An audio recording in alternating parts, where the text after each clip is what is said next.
उत्तर प्रदेश के मदरसे को लेकर सुप्रीम कोर्ट ने बड़ा फैसला सुनाया है। सुप्रीम कोर्ट ने इलाहाबाद हाई कोर्ट के फैसले को खारिज करते हुए मदरसे को संवैधानिक मान्यता प्राप्त कर दी है, जिसमें मदरसा एक्ट को गलत ठहराया गया था। इससे उत्तर प्रदेश के लगभग 25,000 मदरसों में पढ़ रहे करीब 20 लाख छात्रों के भविष्य को लेकर एक अनिश्चितता पैदा हो गई थी। इस फैसले के बाद तमाम मदरसों के शिक्षकों ने अपनी खुशी जाहिर की है। ये मदरसा एक यूपी गवर्नमेंट ने, उस वक्त की मौजूदा यूपी गवर्नमेंट ने 2004 मदरसा एक्ट बनाया। उन्होंने अपने हिसाब से अपने कानून नियम बनाए। इसमें मदारिस को चलाने के उन्होंने वो दी कि इस ढंग से चलाया जाए। मदारिस पहले भी चल रहे थे, मदारिस पहले से भी गिरान में थे, लेकिन हाई कोर्ट ने बुनियादी बातों को नज़रअंदाज करते हुए उस मदरसा एक्ट को रद्द कर दिया। जबकि मदरसा एक्ट को रद्द करने का अख्तियार नहीं था, उनको ये देना चाहिए, हाई कोर्ट को फैसला देना चाहिए कि इस एक्ट में अगर कोई कमी है तो उसको दुरुस्त करे। इसलिए कि एक्ट जो मदारिस ने नहीं बनाया था, सरकार ने खुद एक्ट को बनाया था। उस एक्ट को इन्होंने अनदेखी करके उसको गो किया। तो हमारी यूनियन टीचर एसोसिएशन मदारिस अरबिया और शिक्षेतर कर्मचारी मदारिस अरबिया और अन्य यूनियन जो जितनी यूनियन है वो सुप्रीम कोर्ट गई। सुप्रीम कोर्ट ने उस बात को, एक्ट को जो हाई कोर्ट ने मनसूख किया था या रद्द किया था, उसके खिलाफ अपील की।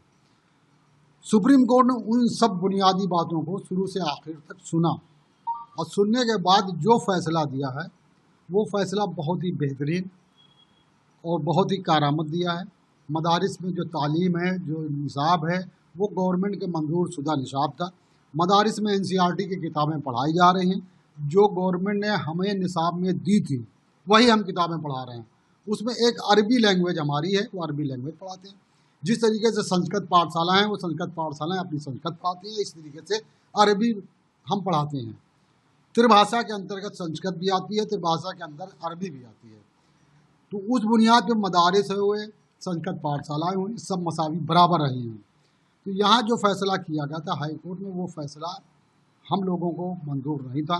मदारिस के ऊपर उंगली उठाई जा रही थी, मदारिस के ऊपर ये होता। तो हम लोगों ने, यूनियन ने सुप्रीम कोर्ट गए। सुप्रीम कोर्ट ने जो फैसला आज किया है वो एक बुनियादी फैसला है, तारीख़ी फैसला है। ये जो हिंदुस्तान का आवाम के लिए निगाह में है कि मदारिस जो है, मदारिस में सभी किस्म की तालीम दी जाती है, हिंदी पढ़ाई जाती है, उर्दू पढ़ाई जाती है, इंग्लिश भी पढ़ाई जाती है।